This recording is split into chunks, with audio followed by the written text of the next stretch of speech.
All right, well, good morning, good afternoon, good evening, depending on where in the world you happen to be. My name is Christopher Harrison. This is Web Wednesday, the show where we bring on some really cool people to chat about all things web development. And today that tradition continues. I'm really excited to bring Beth Pan back on. For those of you who don't remember, Beth works on the Microsoft Graph Toolkit, which is a really neat set of controls and so forth that you can add to any web page to help enhance it, access the Microsoft 365 Graph APIs, and do a lot of other really neat things. But you didn't come here to hear me talk about it. You came here to hear Beth talk about it. So let me go ahead, bring Beth on. Beth, thanks again for coming back and doing this again. Oh yeah, thank you for inviting me. I'm glad I can be part of the really cool people to talk about things on Web Wednesday.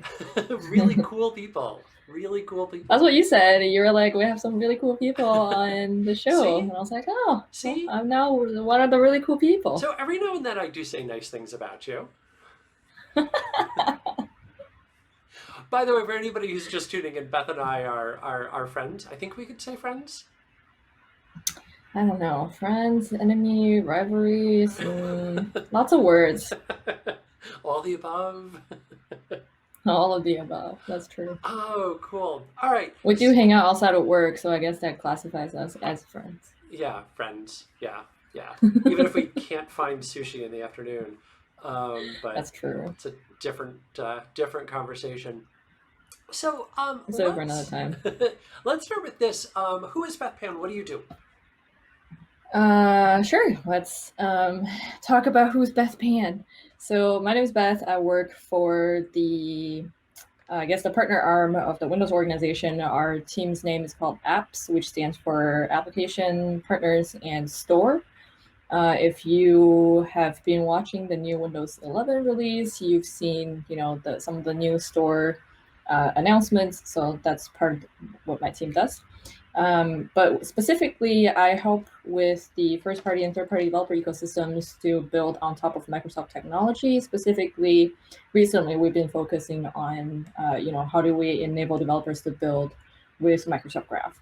So that brings us to one of the tools around Microsoft Graph, which is Microsoft Graph Toolkit, which our team started, and we're slowly expanding to other charters, including, how do you build Microsoft Graph-enabled applications on Windows, and cross-platform apps, and how does that translate into our partner work and open source community as well.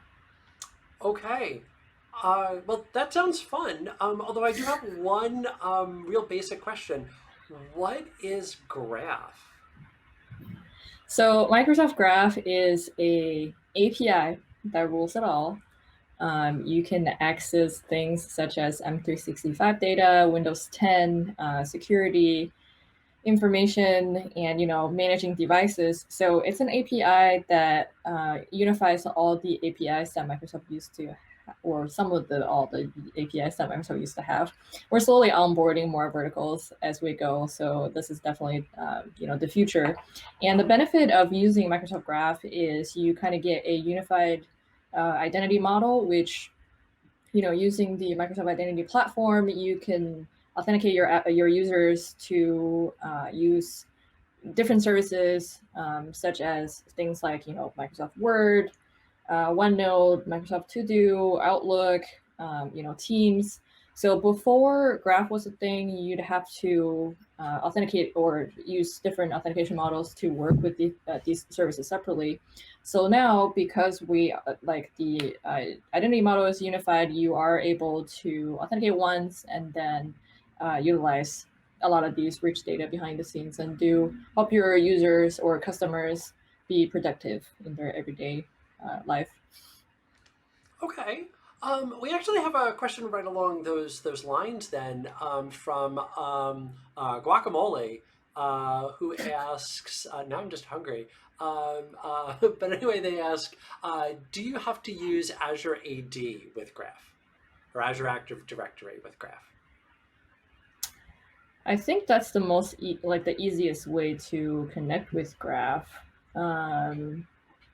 I have actually never tried other ways, but I know that we have customers who would use identity providers such as, not providers, more like a tooling that unifies all of the providers, including Azure AD, to access different resources. So that's a good question.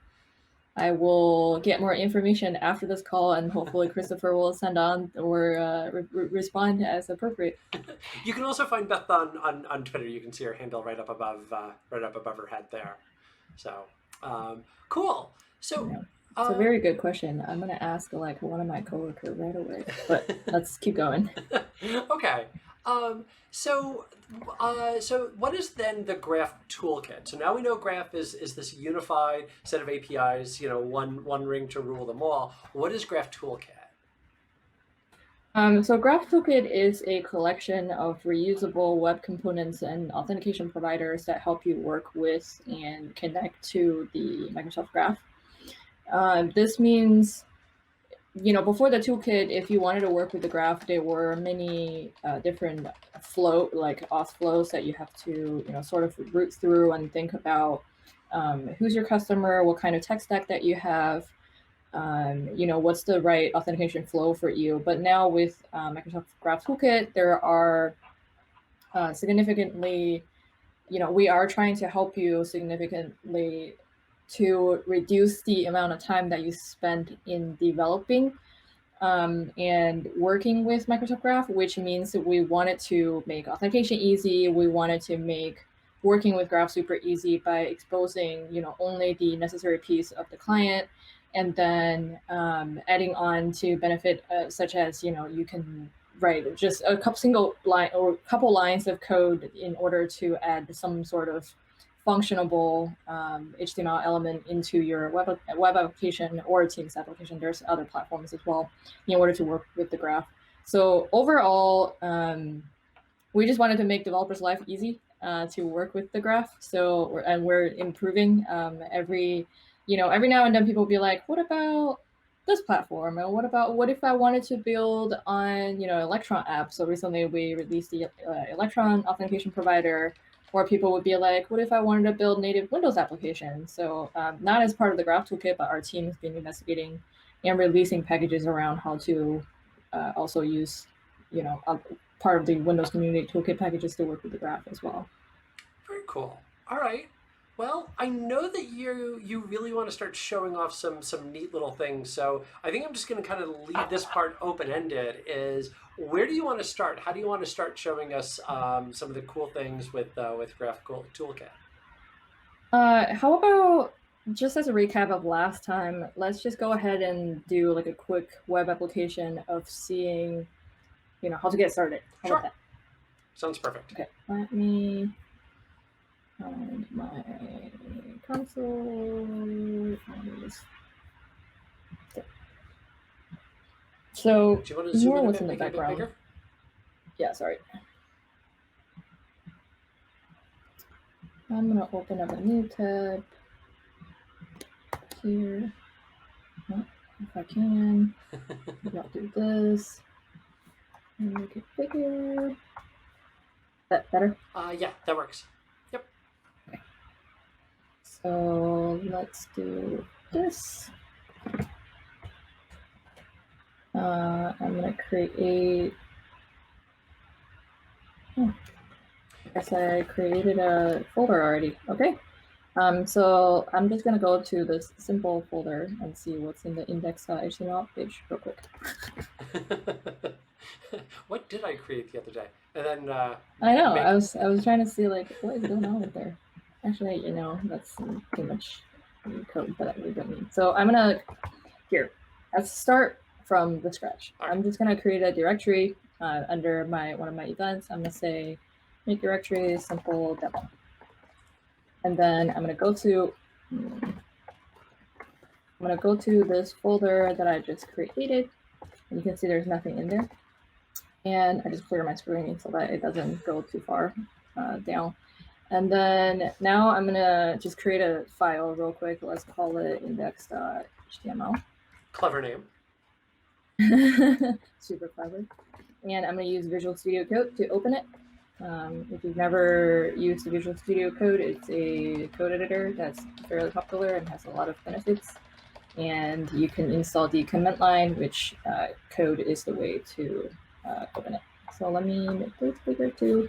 Now you can see that there's index.html and there's really nothing on this file. I'm just gonna go ahead and use the boilerplate HTML file that you can start with by typing the exclamation mark, and it just scaffolds for you. Which is so cool. So as you can see, nothing's in here, right? Like just some default stuff in the head and then HTML text, and then there's nothing in the body. So first thing we're going to do is introduce the Microsoft Graph Toolkit package as part of this project. So how do we get started with Microsoft Graph Toolkit? Let's go look at the documentation. I'm going to come over here to my browser, go to aka.mxmgt-docs. I'm also going to make this bigger, don't worry, in a minute. Probably big enough, yeah? Yep, yeah, that looks good. Okay, so this is the home for Microsoft Graph Toolkit documentations. On the left side, you have a nav. On the right side is the main content. And under Use the Toolkit, you can see there's a Get Started section, and we have different documentations for different ways of getting started with the Graph Toolkit. So in the overview section of getting started, I'm just going to scroll down and grab this script tag. Because we're just going to do a HTML page that has some scripts and some HTML, and then we're going to render it using live server and see how it looks like. So I copy this line, come back here. I'm going to edit right above. So the script is edited, and then in the body tag, after the Microsoft Graph Toolkit is introduced, there are two things that you need to do. One is to initialize your authentication provider. So this will depend on what kind of application that you're building. Because we're building a web application, there are two choices that you have. One is to use the MSAL1 provider. The other one is the MSAL2 provider, which we recently released. These two providers actually use different authentication flows. The MSAL2 provider offers a little bit more options, and if you want to do multi-user login, that's something that you will want to pick. Again, there's documentations on all of these providers under here, and you can. You're not expecting everybody to just remember all of this. Read a little bit more about this. The MSAL provider uses the implicit flow. So when you're registering your app, you need to enable an implicit flow, and also like the implicit tokens in Azure Active Directory. The MSAL2 provider actually uses a Pixie flow, which is, I think it's the code authorization flow. So you add all of these information as part of your, if you've done this before, as part of your authentication claim, and then it will return you all the good information to help you figure out who the user is trying to sign in. So we're actually going to use the MSAL2 provider today. I'm going to go back to get started and see how I can add this in there. So right here, it says MSAL2 provider. I just need a client ID, and then I can go ahead and use some of the components that as part of the Graph Toolkit. So I'm going to copy these two lines. Again, because this is all because we're just building a simple HTML page. And you can see if you wanted to build something using like, Node.js or React or Angular, you can definitely import the package as part of the npm install. So I'm going to go back here and just drop these two lines in here. What we're going to do is, I have some client ID already registered. I don't know if people are interested in looking at this, but I can show you very quickly how to create the client ID as well. That's something you just go in and do in the portal, correct? Right. Okay. Do you think we should show it? No, I think we're good there. Yeah. Okay. So, and again, if you want to see like how this is done, there's documentations in the Graph Toolkit documentation that I just showed you. So there's a client ID that already pre-registered that works with the MSAL provider or MSAL2 provider. This requires you to register your app as a single page application. And then I just clicked save. So now let's go ahead and click go live and see what happens. Live server is one of the best Visual Studio Code extensions? So I was going to say live server is one of the extensions that you can get from the marketplace. Yeah, I'm gonna go grab the link And right then, now. right, so it's just kind of, it spins up a web server for you in the background and serves the pages in the media folder. And if it's index.html, then you can just go to this link directly. I'm actually going to change this port number here really quick. I'm going to change it back to 5500. The reason that I want it to be 5500 is because when you were registering your app, there's return URLs that's associated with it, and 5500 is one of them. So that's why I changed it back to it. So now let's go ahead and get started. Maybe something else that's on. 1 second. Let's see. I do have something else that's on.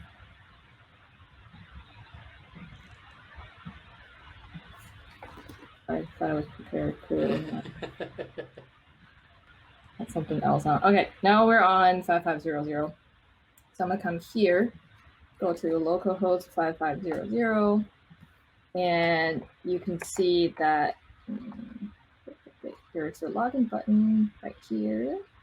The reason it's already logged in is because I am using Edge and logged in as his profile, and I probably logged in as this user in some other tabs as part of the preparation. So that's why you see the login button and my name on it, and my little, giraffe with a toolbox.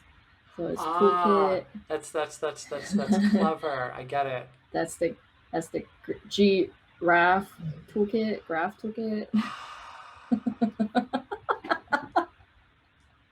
I know you're so impressed with me, but I didn't create this. Our designer actually created this, so all props to her. All right. Anyways, now you can see with only By the way, a couple lines of code. Chat thinks you're a funny one, so if that helps. It really helps. Yes, that's what I strive to do, to be the funny one. So now you can see, like, after we created this page, there's only, we only added 3 lines of code, and now you have a fully functioning Microsoft Graph connected application with a login button. And things that we could do from here on are, I can say I wanted to add my agenda. So this is going to go to my calendar and look at like what's on my calendar, and then retrieve all of my agenda items. And now like you can see, there's nothing else that I did, right? I just added one HTML tag and then like saved it. And this shows, my meetings and who's attending the meeting information. If I hover over these attendees, you can see a little bit more details about them. Let's actually hover over a real person. So there's more information on, how to contact these people, what does their work look like, emails between me and them, files to share between us, and information about Isaiah. If it's connected with, things like LinkedIn. So there you go. That's the kind of how to quickly get started with Microsoft Graph Toolkit in a HTML setting, or in a, like the most simple web setting. And we were talking about like what are the other platforms that are available. And since we've started, we've added support for SharePoint. You can do SharePoint web parts, Teams apps. We've also recently released a Teams SSO provider that help you to single sign-on within Teams app. And it works really well with the Teams toolkit, which was built by the Teams team. There's a lot of teams in that sentence. I know, but just bear with me. We're like, we as a company has the most creative ways of naming our products, so that's just what it is. And we also offer providers such as proxy provider if you want to bring in your own backend authentication and just kind of proxy the data between your own backend and the front end. And we have simple provider that can help you pass the token between front end and back end. And there is also the Electron provider that I was just talking about that help you build native applications that run quote unquote anywhere. And then the reason that we are building, or we built these web app components, is because that these are standard web standard components, that anything and everything that comes with web components that comes with these. Okay, that's like, let's quickly get started. 20 minutes has passed. Yeah. So today I'm actually coming back to show you a little bit more on, a little bit more advanced techniques of working with Graph, starting with things like, what if my organization is not branded like M365? What are the things that I can do to change the look and feel of these components? Or if I want to bring my own data into these components, how do I do that? Or like working with the data that to represent a different way and on your UI versus the existing way that Microsoft's Graph Toolkit is working with. So how does that look like? So let's go ahead and look at those scenarios. Okay. So the first thing that I'm going to show you is our component playground. So if you go to, right here, it's too small. Sorry, I can't enlarge this part. I guess it's part of the browser. If you go to mgt.dev, it's our component playground. This is a place we kind of sandboxed solutions so where you don't have to really join the developer program or even go to Azure to create that client ID yourself. Before that, you can add it to your app. Here, you can just see how all the components work, how they look like, what are the functionalities behind the scenes, and copy and paste code from this code editor as you modify them to be your likings. So we were talking about how do we change the look and feel of these components. If you look at one of the most recent components that we introduced is called Mgt File List. This goes to your OneDrive to get the files in your OneDrive based on the path that you provide for this component. So by default, this goes to my root folder of my OneDrive, just gets all of the folders and files in there. I can even go show more, it'll keep going and go find them more. But you can also provide things like, I wanted to get files by a query. And this is the query that I wanted to use to retrieve these files. And that's the list that comes with it. But that's all, attributes and properties, tricks that you can look at from documentation. But we're going to look at, how to use custom CSS properties.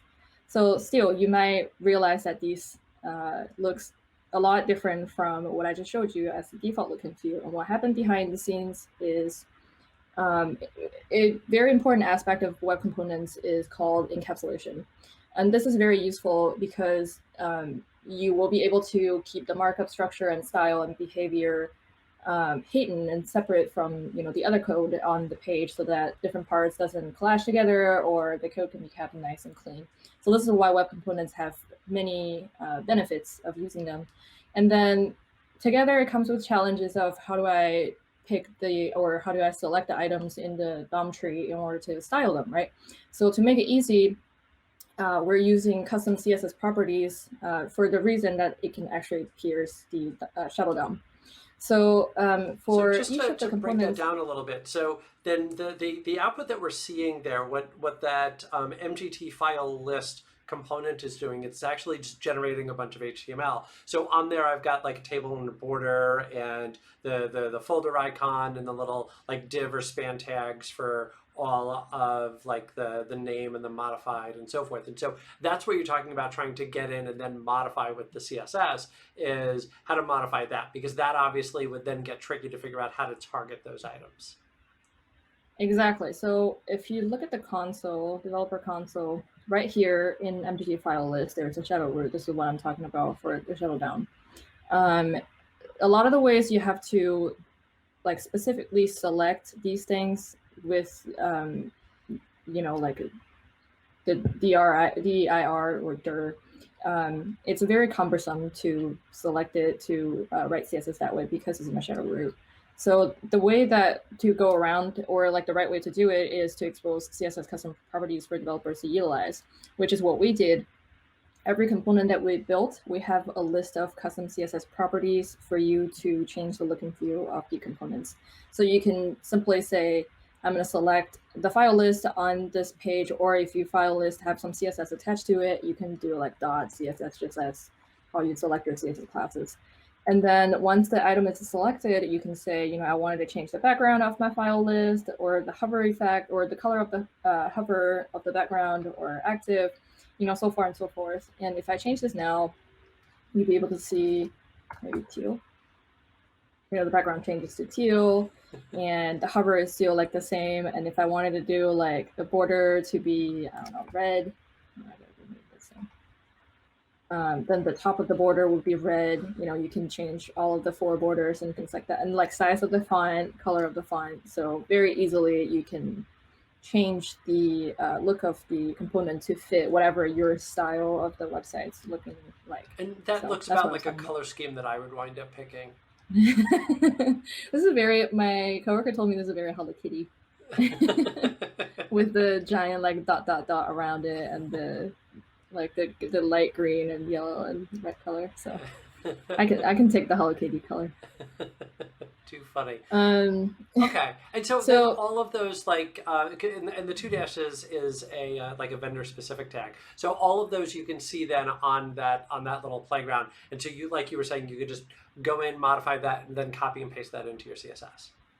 Exactly. So and the way to find out what are these custom CSS properties, you can either go to this Docs tab in the playground.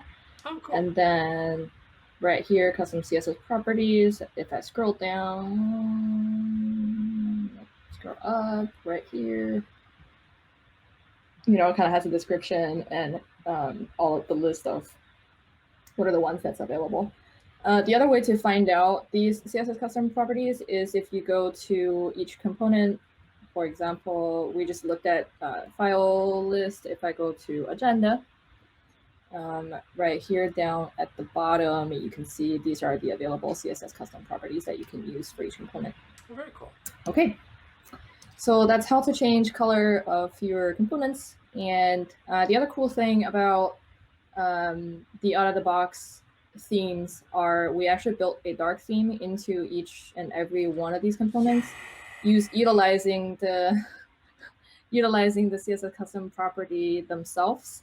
So you can see each component have a dark version of, you know, like if you are like Christopher, who really likes dark theme everything.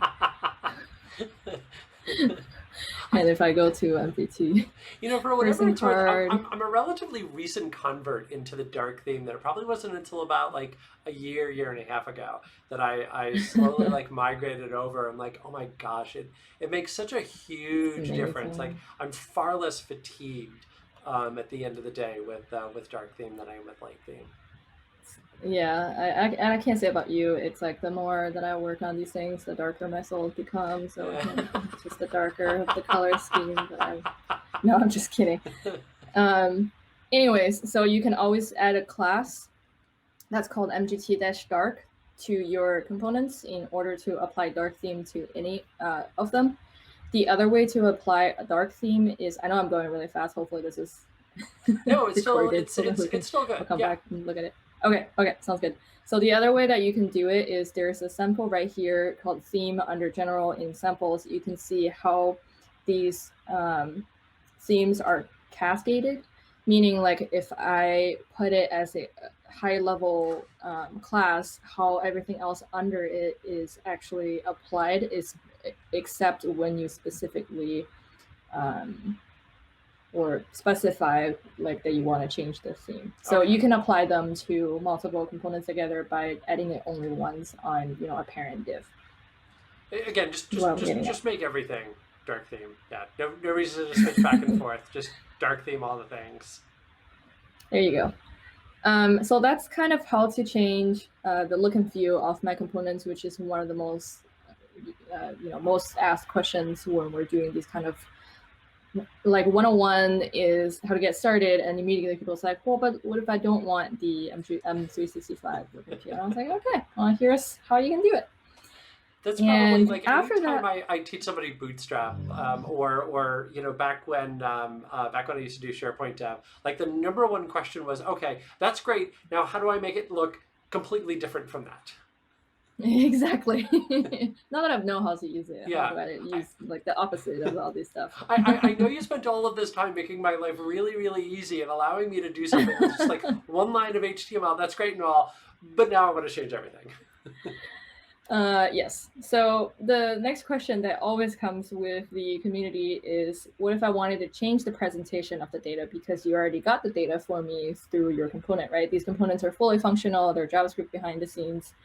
They are already combined to some sort of graph API. So what if I'm already logged in, so I wanted to use the login data to show something different. How do I do that? So, Maybe like I'm do going to show you like a different sort or a filter or something like that. Right. So Okay. there's this thing called template in web components where you can add something like, and this is a web standard as well. If you've been written HTML code, then you've probably seen this before in other web components. So you can apply templates into the Microsoft Graph Toolkit components and use these custom templates to modify the content of these components. And all of our web components support templates based on this template element. And there are different templates within each component. Again, where to see them, you got to go to the docs and look at what are the templates that's available. So once you figure out the templates that is available for you, what you can do is add a data for tag, or did I type? Ugh, if I can type. Data type tag. If you can type data type tag. You know what? I'm just going to copy from the documentation. I have the documentation tab open right here so I don't embarrass myself in front of all the audience. So I know for a fact that inside of the Mgt login component, I have a template called signed in button content. This is going to change what this button is going to look like. If you remember, it used to be a little giraffe and then my name. So what if I only wanted to show my name? So I'm just going to add a div inside of it, and inside of the div, the way that we bind data is to have double, what do you call it, mustache brackets? I say curly brace. Mustache works. So, and then in here, you can say like, I only wanted to show my given name. Given name.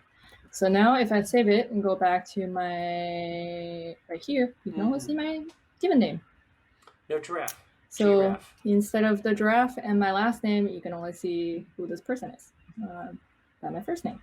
So very simple, right? Like you can just go ahead and add templates to your components. And I have another example. I'm just going to copy and paste it in here, and we can look at it to save time. Is what if I wanted to use person component, and instead of showing the person's details, I only want to show, you know, my given name and added something to it. So if I save this, isn't going to show my Beth. And then the little smiley face. So the person is basically like a contact card. I can see information about a person. Right. So if I comment this out, we'll see what it orange line look like. So for person, you have to supply some sort of a query to know, you know, if it's getting me or getting someone by ID or what have you. So now that I save this page, I come back, you know, normally, or by default, it shows just my profile picture. And things that you can also do is, now you see that I rely on the playground so much. If I go to person, go to properties, you can say, you know, I want to modify the view to have 1 line, 2 lines, 3 lines, and I can do view equals 3 lines. And I save that and come back to this document. Now you can see it shows my name, my email, and my title. Okay. And you can also modify these lines specifically for the attributes is called line 1 property, line 2 property, and etc. to change what to show right here. And then the component itself will know how to process this. Okay. But at the same time, and that person query, by the way, is going to be the current user. Right. So if I have me in there, it'll be the current user. If I have, I think you can just pass in a, what's it called, alias.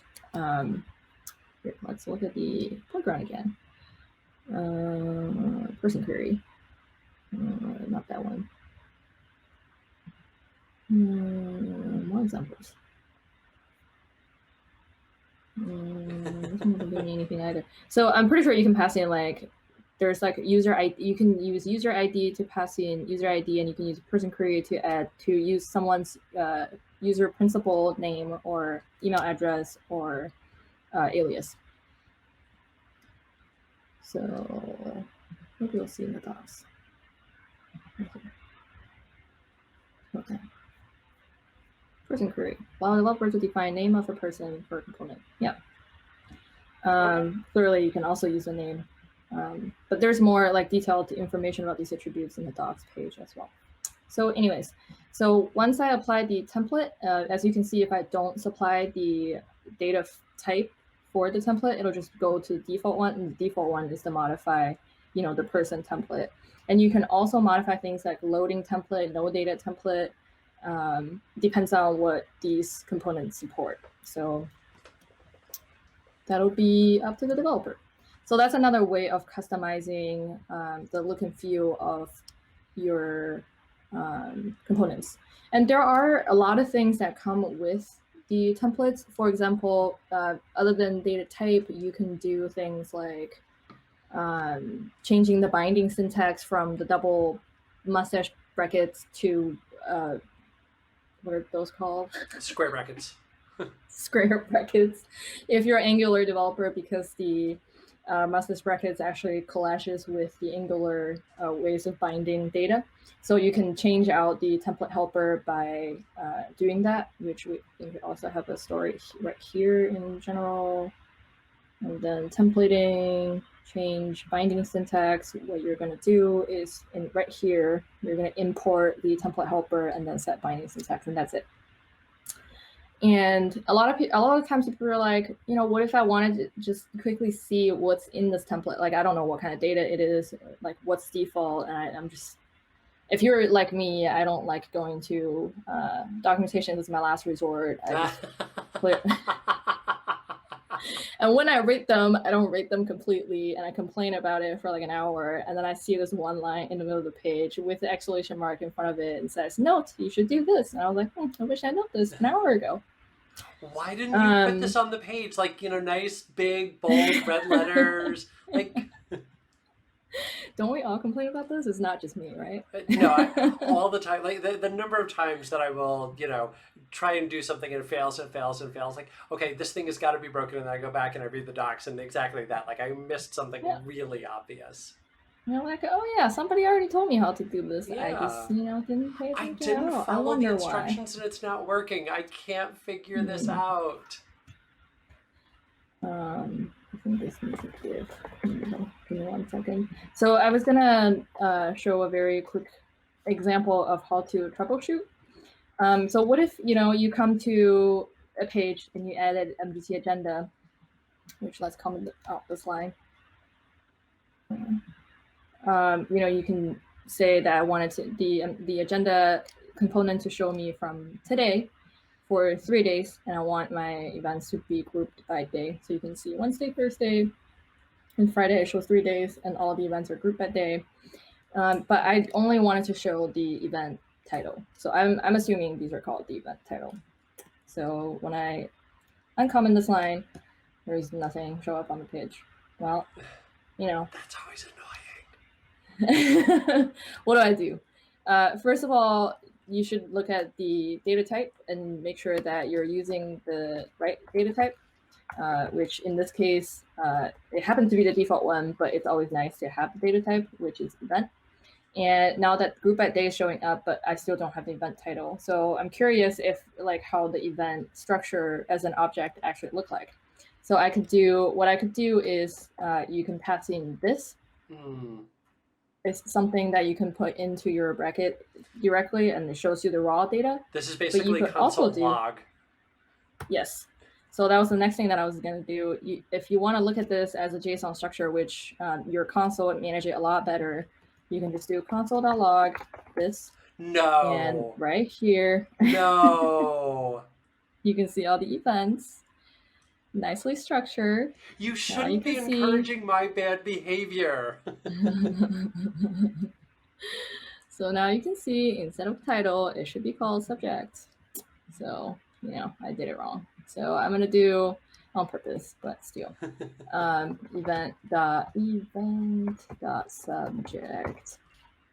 Okay, now it's going to go through all of my event and find the subject and list all of them for me and group them by day very nicely. That's cool. By the way, all kidding aside, I love the fact that that console log is there, because that's like that behavior that you just showed off there. That's so frequently, like if I have a variable, if I have an object and I don't know what it is, that's almost always how I'm going to do it, is, you know, just print or console log or otherwise. Like, yeah, I know Right. that there's a debugger that I could go ahead and use, and I could set up, if I could figure out how to actually set that up, which I think is going to require reading a documentation or something, and we all know that's Exactly. not going to happen. So no, I love the fact that you've got that console log that's baked right in, because that's exactly Right. how I do it. And yeah.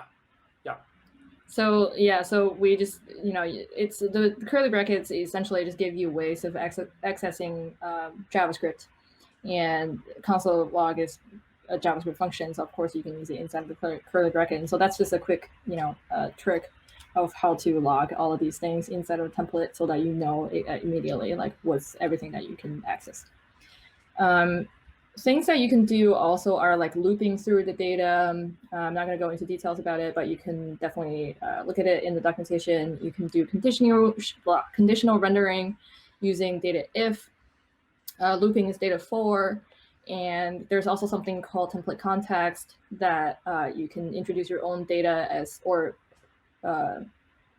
functions as part of the template, so that that can be used to format or do whatever function with your data that way. And I'll show you an example here shortly, so I don't have to type everything out, but keep in mind that there's a template context that's part of these templates as well. Okay, that's cool. So if I have my own JavaScript objects, if as long as they match what the Graph Toolkit component is expecting, I could then feed it into that and get that same behavior. That's pretty neat.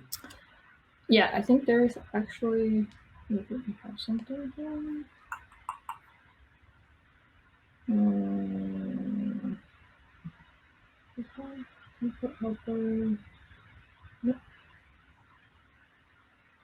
Anyways, I have a demo. Right. I can show you guys here in a minute. And then, so that's, you know, template context and converters. And the one last thing that you could also do is to bind events or property as part of the binding. So I think this one is actually using that, which reminded me that we can do this. I totally didn't plan for this. But you could use something called data props and then passing a click event to bind as part of the template. So now if I select the channel, this is our channel picker. For the connected user, apparently this is not working, or that channel is not working. I'm just going to pick a different channel. No, this one works, because this one actually has content. The works means like there are things in this teams. So right now, you know, like if I scroll down and actually. No, I appreciate that no try again, as you had to go back in and try again a couple of times. I know, right? So right here, we have a click event bind to each of these divs. So if I click on it, okay, see, it actually shows me a input that then I can type something to respond to this message and hit reply. So this saves you, you know, time to bind event by adding event listeners. In the JS, you can see that this is right here is how we are adding the message click as part of the template context to be used inside of HTML as a click event. So lots of things that you can do with template. Make sure that you go to our documentation. You have an AKMS for your docs? Yeah, it's aka.ms mgt-docs. That's pretty straightforward. In the customize components section, there's templating components that you can go look at. That's all about templating. So lots of goodies. So we've now talked about theming your components, how to use template to update your components with data and formatting these data, and how to troubleshoot by, you know, using this or console log this. The next thing that I wanted to talk about, I know we have limited time. Next two things. 10-15 minutes. About 10 minutes, let's say. 10-15 minutes. Okay, I'll keep it short so that if you have questions, we can discuss it outside of this meeting. So one thing is Microsoft Graph Toolkit actually handles front-end caching for you, so that when you make the Microsoft Graph call, if it's spendy, for example, when you're getting a person or a list of people, you have to call graph ones, get the list of people, and then call each person's endpoint to get their profile image if they want to do that. So that together is a lot of cost and it takes time, right? And when you render a page, the most important thing is to keep the rendering time short so that your user actually stay on the page without going anywhere. By implementing the caching mechanism, we're helping you caching all the data that's already retrieved from Graph and save it in your local storage in your browser. And you can set these, there's a couple things that you can set for caching, such as, let's just go to documentation real quick. By the way, while you bring that up, and I'm going to ask you this question, and if you don't know the answer, that's totally cool. I might be setting you up for failure here, and I apologize. Do you know if that local caching, if that works with a progressive web app or PWA? I assume it would. Okay. It would be my guess as well, but I wanted to at least ask the question. But that's all right. Well, it's using different mechanisms, right? Like we are using a plugin that when you open up your browser, as long as it's the same place, it'll work the same. But I'm not sure. So we are using right here in the application IndexedDB. We have a mechanism to link the data to IndexedDB, and it stores in the IndexedDB and it refreshes based on the time limit that you set. And then PWA Builder or PWA Apps is kind of, you use a service worker to configure what are the things that you want to store. But what I'm trying to say is, as long as it stores in a different place, or in the same similar place, it'll be translated to kind of a similar result. If not, then I assume since it's still a web app, it'll still be part of the IndexedDB anyways. It seems to me like it would work. Well, I'll have to go explore. Let's not rabbit hole on that. I'd have to look into it a little bit better.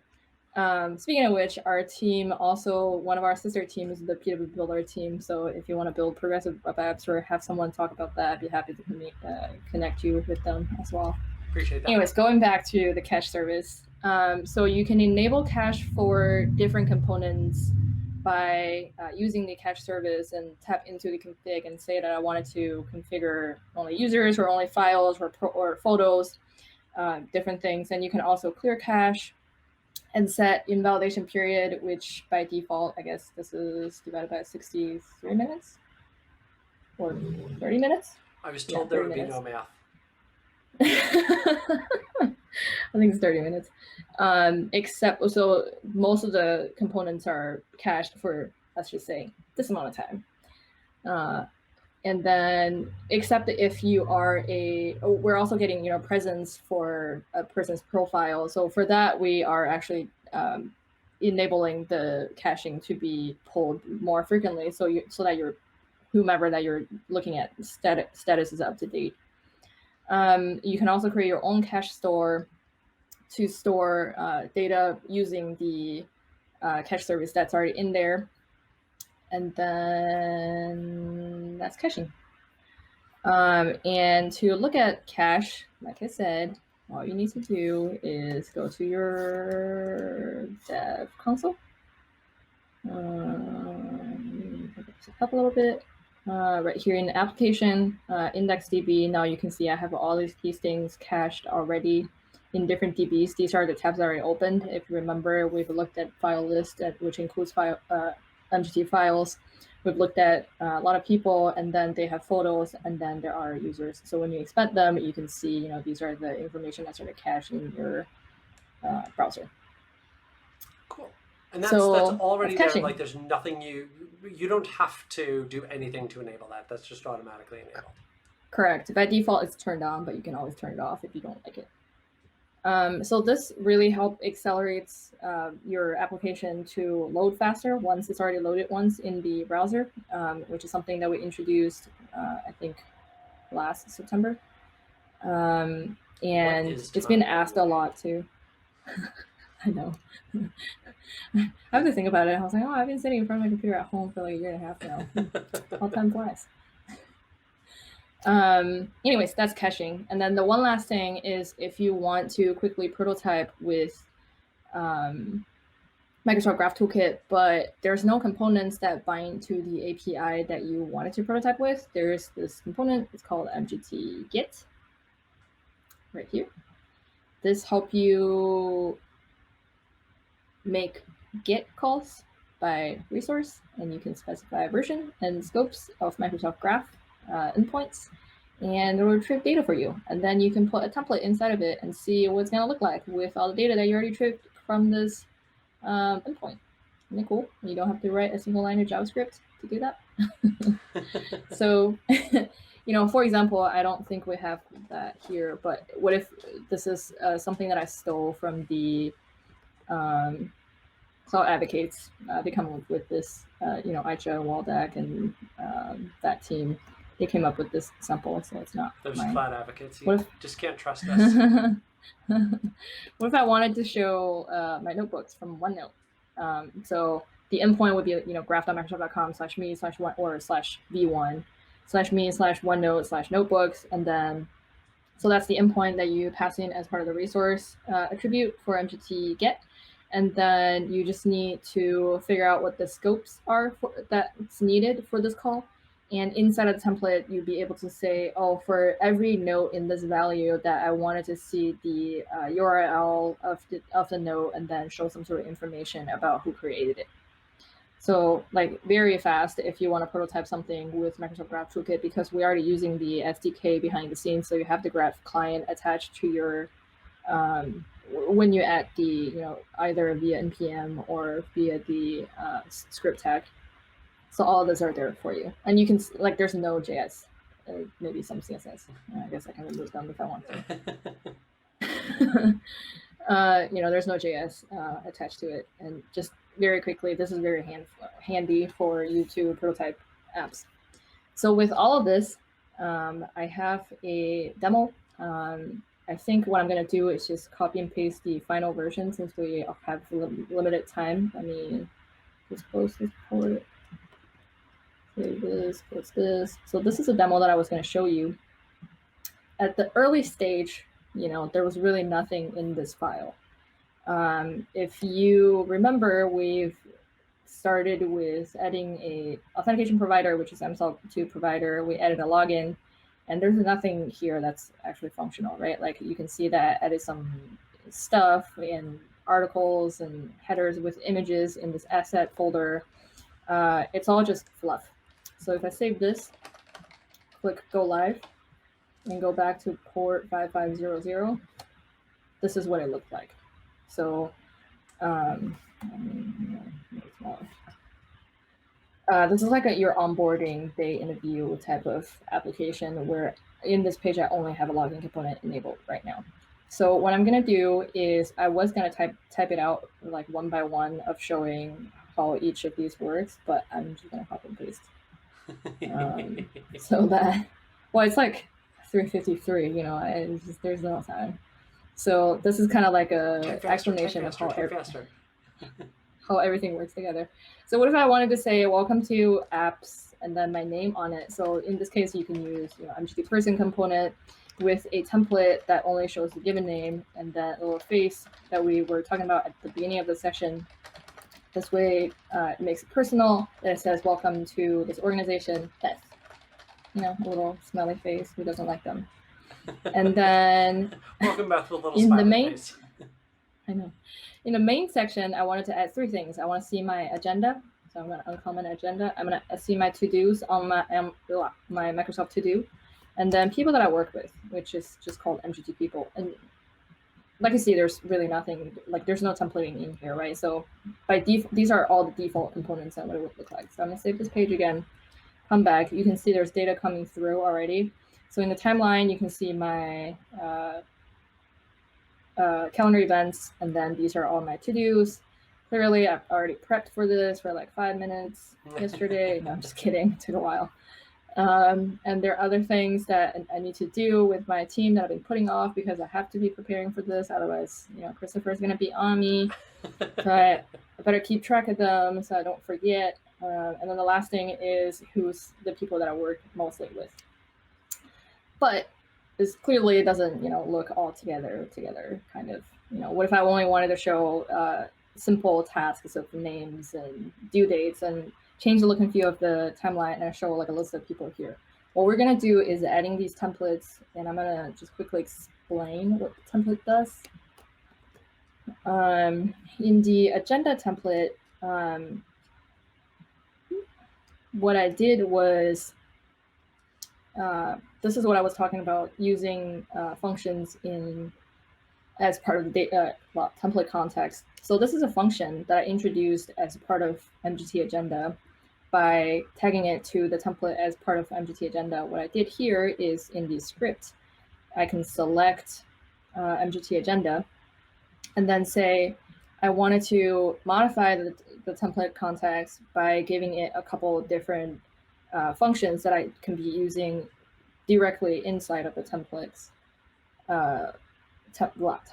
So one of them is, I wanted to format the date from the UTC time that returns is always ugly, and I wanted to show the time range in whatever pretty format that I wanted. So now I can call these functions within the template of Mgt agenda directly, as you saw right here.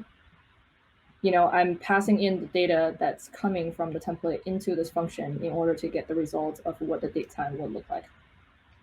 So this is where your applause. Very cool. Thank you. Sorry. And now when I save it and come back, come back right here, you can see that the timeline looks completely different from before, right? Like these are just HTML and like 2 functions, and that's it. Or maybe some CSS again. Like I'm completely modifying the look and feel of the agenda item. And then it's we're going to do far less than if I was having to write all of that on my own. Yes, exactly. Yeah. Which is why we think templating is very useful for people who want to, utilize these syntax of, you can even edit as part of the attributes. Isn't it great? Yeah.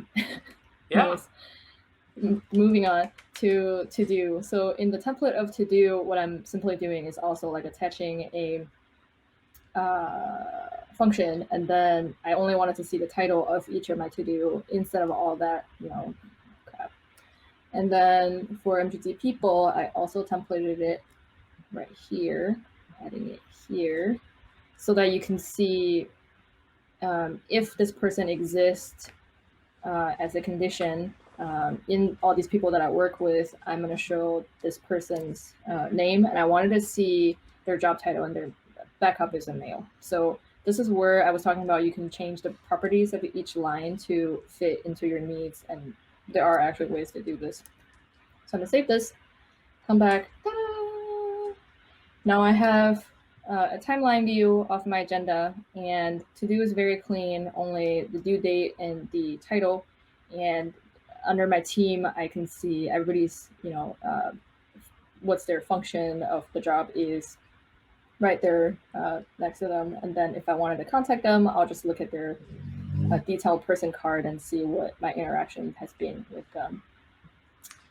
Great. That's very cool. That's really cool. And really, like, trying to do that from scratch would take so much more code than all of that. So yeah, I have to say that every single time you're here to show off Graph Toolkit, I'm just like, I'm blown away by the power of this. So yeah, so thanks for coming on, showing all of that off. You can go find Beth on Twitter at Beth_PanX, and you can also go check out all the documentation at aka.ms/mgt-docs, which is in all of the various chat windows. So thanks again to Beth for being here. Thank you to everybody for tuning in. That's Web Wednesday. So thank you. Bye.